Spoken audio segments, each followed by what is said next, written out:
할렐루야. 반갑습니다, 성도 여러분.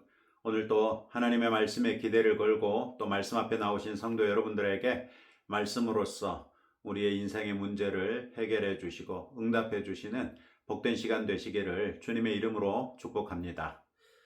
오늘 우리가 함께 묵상하는 하나님의 말씀은 창세기 45장 1절부터 15절까지 말씀입니다. 오늘의 성경에서 드디어 요셉은 형제들에게 자신의 신분을 알리며 속히 가서 아버지를 모시고 내려올 것을 말합니다. 유다의 진심에서 우러난 아버지와 베냐민을 향한 대속적 헌신의 결단은 요셉의 모든 위장을 단번에 무너뜨렸습니다. 1절은 요셉이 그 정을 억제하지 못하여 소리질러 모든 사람에게 자기에게서 물러가라 하고 그 형제들에게 자기를 알리니 이렇게 말씀하고 있습니다. 주변의 모든 종들과 사람들을 물린 후에 형들에게 자신을 알렸다는 것이죠. 그리고 그 이후에 2절에 보시면 큰 소리로 우니 애굽 사람에게 들리며 바로의 궁중에 들리더라 이렇게 말하고 있습니다. 드디어 요셉의 억눌린 감정이 화산처럼 폭발한 것이죠. 그는 대국의 총리 신부님에도 얼마나 크게 울었던지 그의 울음소리가 바로의 궁중에까지 들렸다는 것입니다. 요셉의 이 울음은 오랜 세월 자신의 가슴을 억눌렀던 형들에 대한 원망이 온전한 수용의 기쁨으로 승화된 그런 울음이었고, 하나님의 뜻이 이루어지기를 인내하며 기다리던 고통이 마침내 그 뜻이 이루어져 온 가족을 구원할 수 있게 된 것에 대한 무한한 감사의 울음이었습니다. 그야말로 시편 126편 5절 6절 말씀에서 눈물을 흘리며 씨를 뿌리는 자는 기쁨으로 거두리로다. 울며 씨를 뿌리려 나가는 자는 반드시 기쁨으로 그 곡식단을 가지고 돌아오리로다. 이 말씀이 그대로 삶 가운데 증명된 것이지요. 이처럼 우리가 믿음으로 하루하루를 살아나가다 보면 반드시 그 결실을 얻게 된다는 것을 믿고 일상에 최선을 다해서 임하시는 저와 여러분 되시기를 축복합니다. 요셉은 아무 말도 하지 못하고 놀란 채 서 있는 형제들을 가까이 오라고 하면서 자신이 바로 그들이 팔아버렸던 요셉이라는 것을 확인시킵니다. 이 말을 들었을 때 형제들의 가슴은 철렁 내려앉았을 것입니다. 그러나 이어지는 5절에서 요셉은 당신들이 나를 이곳에 팔았다고 해서 근심하지 마소서, 한탄하지 마소서, 하나님이 생명을 구원하시려고 나를 당신들보다 먼저 보내셨나이다 라고 말합니다. 형제들은 이 말을 믿을 수 없었을 것입니다. 그러나 그들이 요셉의 말을 믿든지 안 믿든지 요셉이 말한 것은 하나님께서 그에게 계시해 주신 것이니 당연하게도 이루어질 것이죠. 바로 이 지점이 우리의 믿음의 본질을 다시 한번 생각해 보게 합니다. 믿음이란 한 사람의 내면에서 일어나는 확신이죠. 이 믿음에 이르기까지 인간은 육신의 영육의 모든 자원과 삶의 궤적 속에 누적된 지식과 경험을 총동원합니다. 하지만 안타깝게도 믿음의 내용이 참인지 거짓인지는 그 진위가 온전히 드러나기 전까지는 알 수 없습니다. 사탄은 바로 이 취약한 지점을 교묘하게 파고듭니다. 때로는 거짓과 기만으로, 때로는 우상과 이단으로, 또 신비주의와 사이비 진리로 끊임없이 미혹하며 우리가 참된 믿음의 길로 나가지 못하도록 회방하지요. 이처럼 영적인 방해에 직면할 때에 우리가 의지할 수 있는 확고부동한 기준은 오직 성경뿐입니다. 성경은 다른 어떤 외적인 증명이나 인간의 권위를 필요로 하지 아니하고 그 자체로 살아계신 하나님의 말씀입니다.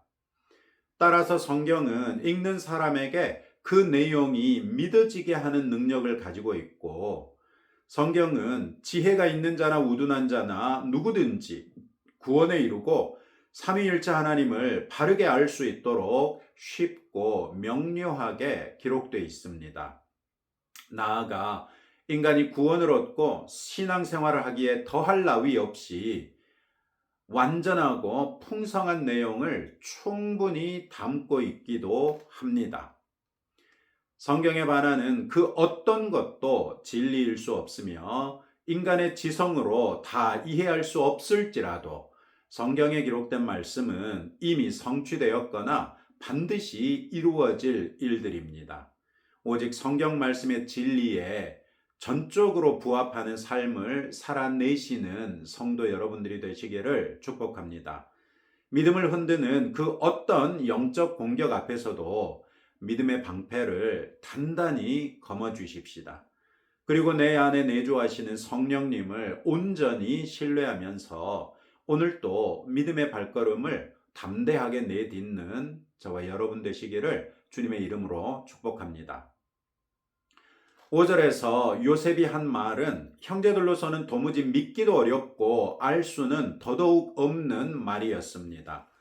그러나 이 진리야말로 요셉의 평생에 일어났던 모든 사건들을 꿰는 줄이었으며 이제는 마지막 구슬로 아버지의 온 집이 이집트로 내려와서 흉년의 때를 무사히 지내는 것만 남았습니다. 그리고 이 일을 위하여 오늘의 성경에서 요셉은 자신을 드러냈고 아버지를 모시고 내려올 것을 형제들에게 말하지요. 우리는 종종 우리를 향한 하나님의 뜻이 무엇인가 궁리하곤 합니다. 그러나 무엇 하나 명쾌하게 이것이 나를 향한 하나님의 뜻이라고 자신있게 얘기할 수 있을 만한 것이 드러나지 않는 것도 일반적입니다. 그럴 때 우리는 요셉이 어떻게 자신을 향한 하나님의 뜻을 확신하며 5절에서처럼 말할 수 있었는지 생각해 보면 되겠지요. 내 기억에 각인되어 있는 주요 사건들의 어떤 것들이 있는지 한번 적어 보십시오. 그 사건들의 앞뒤를 그 상황을 살피면서 그것이 하나님의 손길이라고 인정할 수 있는지 점검해 보십시오. 하나님의 손길이라고 인정할 만한 일들을 별도로 기록해 놓고 내 인생의 중요한 사건 하나하나를 하나님의 손길이라는 채로 걸러내 보십시오. 그런 다음에 확실하게 하나님의 손길이라고 인정할 수 있는 사건들을 연결해 보면 하나님께서 내 인생에 개입하신 순간과 그 방향을 그려볼 수 있습니다. 그 연장선을 따라 그려보면 미래에 하나님께서 내 삶에 이루실 만한 일들을 어렴풋이 생각해 볼 수 있게 도우시지 않겠습니까? 우리 각 사람을 향한 하나님의 뜻은 어느 날 갑자기 하늘에서 뚝 떨어지듯 떨어지지 않습니다. 시편 139편 6절에서 다윗은 내 형질이 이루어지기 전에 주의 눈이 보셨으며 나를 위하여 정한 날이 하루도 되기 전에 주의 책에 다 기록이 되었나이다. 이렇게 고백합니다. 하나님께서 나를 지으실 때에 나를 특정한 성격과 기질과 성품의 사람으로 지으시고 그런 나를 단련시키시기 위해서 우리가 겪었던 인생의 여정의 길로 인도하셨으며 순간순간 우리의 삶에 명확하게 개입하셔서 우리로 하나님의 뜻을 인식하며 의식하며 살게 하셨습니다. 그러다가 오늘의 성경에서의 요셉처럼 형제들을 만남으로써 자신의 인생을 향한 하나님의 뜻을 명확하게 인식하게 됐고 그 뜻에 헌신하며 살 수 있게 하실 것입니다. 어제의 내가 오늘을 만들었듯 오늘의 내가 내일의 나를 만들어갈 것입니다. 그 과정에서 하나님의 손길이 작용하는 것은 분명하지만 우리의 몫을 다하는데도 먼저 힘쓰십시다. 매일 내 몫의 삶을 성실하게 살아가면서 오늘의 성실이 하나님의 손에 들려져 내일의 내게 복이 되고 평강이 되며 하나님의 인자와 자비가 될 수 있기를 간구하시면서 오늘 하루도 신실하게 살아내십시다. 오늘의 성경에서 요셉은 하나님께서 형들의 손을 통해 자신을 이집트로 먼저 보내셨을 뿐이며 자신이 이집트에 먼저 와서 온 가족을 구원할 수 있도록 하신 분이 하나님이시라고 말하고 있지요. 그러나 이런 선한 하나님의 뜻이 이루어지는데 형제들의 악한 의도가 사용됐다고 해서 형제들의 악에 대하여 하나님께서는 죄 없다 하지 않으실 것입니다. 반드시 갚으실 것이죠. 다만 그 죄의 직접적인 대상이 되었던 요셉에게는 하나님께서 항상 함께 계셔서 형통하게 하셨고 자신의 삶을 반추하며 하나님의 뜻을 발견할 수 있는 지혜까지 더해 주셔서 주의 뜻 안에서 형제들을 온전히 용서하고 자신에게 주어진 사명을 완수하게 하신 것입니다.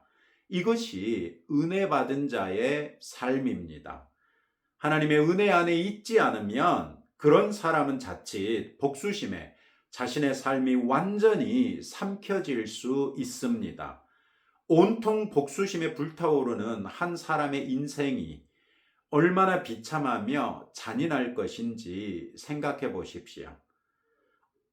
하나님께서는 우리 그리스도인 각 사람이 우리의 인생을 복수나 욕망을 향한 질주나 돈이나 폭력이나 물질이나 어떠한 음란의 중독이나 절망의 탄식 등등으로 허비하는 것을 원하지 않으십니다.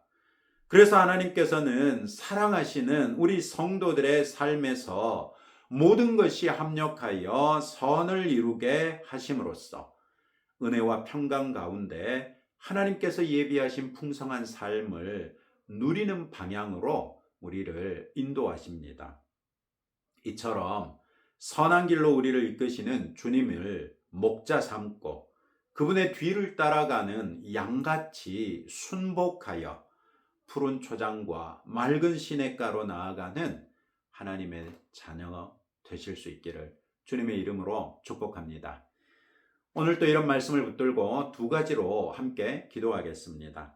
결코 나를 포기하지 아니하시고 놓지 않으시는 하나님 우리 아버지의 신실하심을 신뢰하며 매일 주어진 일상을 신실하게 살아내는 성도가 되도록 기도합시다. 또 오늘 나의 성실이 주의 손에 쓰임받아 내일의 내 삶에 주의 복과 은혜가 되게 해달라고 함께 기도하겠습니다. 하나님 아버지 감사합니다. 요셉이 자신의 인생에 하나님께서 관여하셨던 순간들을 연결해 보니 그 끝이 이 흉년의 때에 자신의 온 가족을 구원하는 것이었다는 걸 깨달아 알았습니다. 이와 같이 우리도 하나님의 뜻을 깨달아 알며 살 수 있기를 원하오되 그 첫걸음이 하나님께서 우리에게 허락하신 오늘의 삶을 최선을 다하여 신실하게 살아내는 것인 줄 알게 됩니다. 하나님 아버지께서는 우리를 결코 포기하지 아니하시고 놓지 아니하실 줄로 믿사오며 우리의 일거수일투족을 감찰하사 우리로 선한 길로 인도하시는 아버지이신 줄 믿사오니 주님, 이제부터라도 우리가 매일 주어진 일상을 최선을 다하여 신실하게 살아내는 주의 자녀되게 하옵소서. 오늘 나의 성실이 주의 손에 쓰임받아서 내일의 내 삶에 주님의 복과 은혜가 될 수 있기를 간절히 바라오며 예수님 이름으로 기도합니다. 아멘. 오늘 또 주신 말씀을 붙들고 하루하루 살아나가실 때 좀 요령을 부리고 싶고 게으름을 부리고 싶은 순간이 오면 오늘 주신 말씀을 기억해 보십시오. 오늘의 내가 내일의 나를 만들어내고 오늘 내가 신실하게 살아내는 것이 하나님께서 인정하신다면 거기에 하나님께서 복과 은혜를 더해 주셔서 내일의 내 인생이 주의 형통하심을 따라 복을 누리게 될 것을 바라보시면서 오늘도 최선을 다하시는 하루가 되기를 주님의 이름으로 축복합니다.